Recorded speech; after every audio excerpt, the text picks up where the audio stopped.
Vitalism is the belief that biochemical processes alone are not sufficient to explain life and living organisms.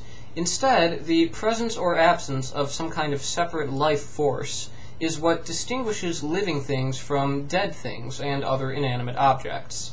Vitalism fell out of favor when scientific knowledge and the field of biology progressed to the point where it became clear that biological processes actually are sufficient to account for the phenomenon of life, and no additional life forces are necessary. Nowadays, vitalist thinking has been largely relegated to concepts such as ki in various Eastern religions, and the generic energy referred to in New Age practices and alternative medicine.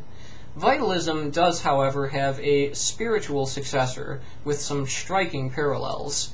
Dualism is the belief that the physical processes of the brain cannot account for human consciousness, and instead there must be some kind of extra element at work that makes consciousness happen.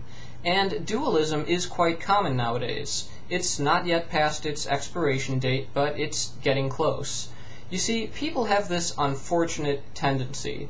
When there's a gap in our knowledge of the natural world, we have this habit of trying to fill it in, not with actual natural explanations obtained by scientific research, but with fabricated supernatural explanations that don't really explain anything.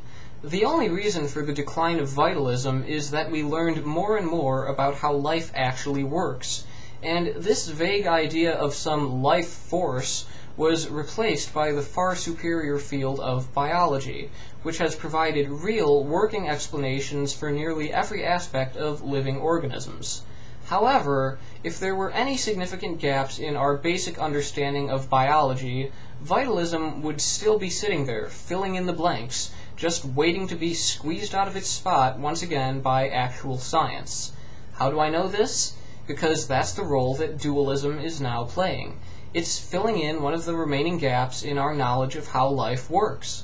We mostly understand how the brain works on a cellular and chemical level, and also on a general level in terms of what the various regions do.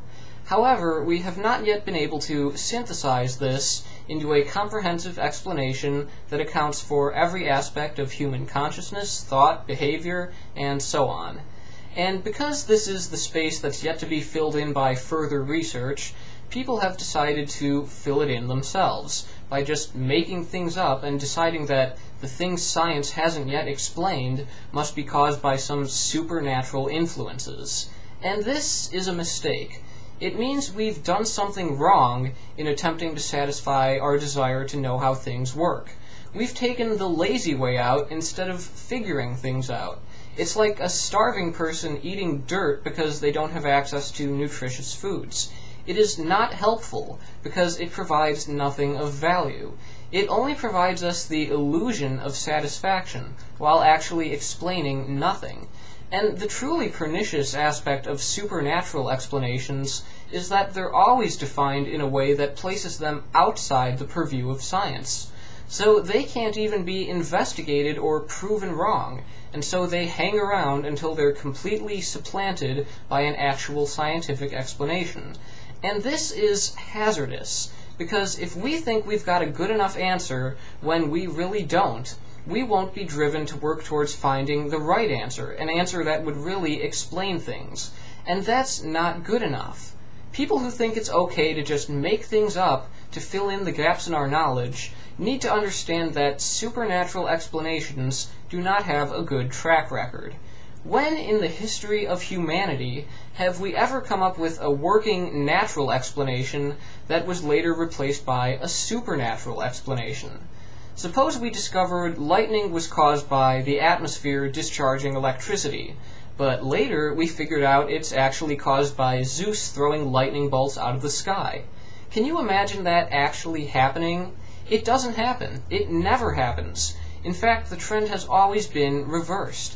Everything that we believed to have a supernatural cause was later found to have entirely natural causes.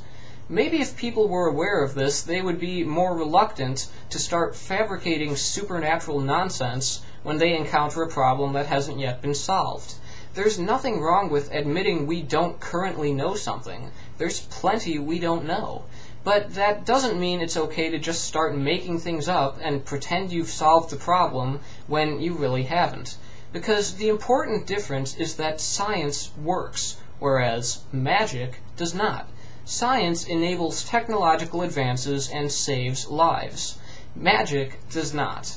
We need to get used to living in the real world, and we need to start viewing the gaps in our knowledge as opportunities to actually learn more about how the world works. This fixation on magical explanations is just a bad habit, and it's time for us to break this habit.